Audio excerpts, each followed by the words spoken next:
Palazzo Piloni ha preso atto della facoltà che è concessa all'ente di attingere alle risorse dedicate al demanio idrico e finalmente ha messo nero su bianco l'ipotesi risolutiva per recuperare l'ultimo 1,5 milioni che mancava a Veneto Strade per garantire la manutenzione e la gestione della rete stradale.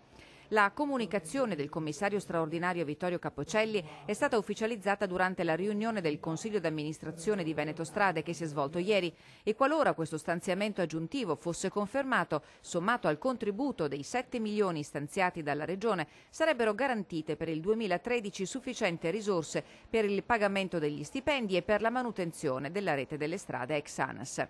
Ma per il momento i se sono troppi e i lavoratori non sono tranquilli.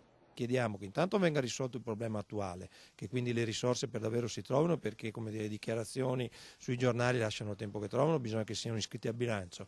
E soprattutto chiediamo a Regione e Provincia di definire una volta per tutte quali sono le quote di pertinenza della Regione e della Provincia per finanziare le due convenzioni che costano 15 milioni per la viabilità in questa provincia. Se la provincia non ne ha, bisogna fare un accordo con la Regione perché si stabilisca in maniera strutturale i fondi una volta per tutte.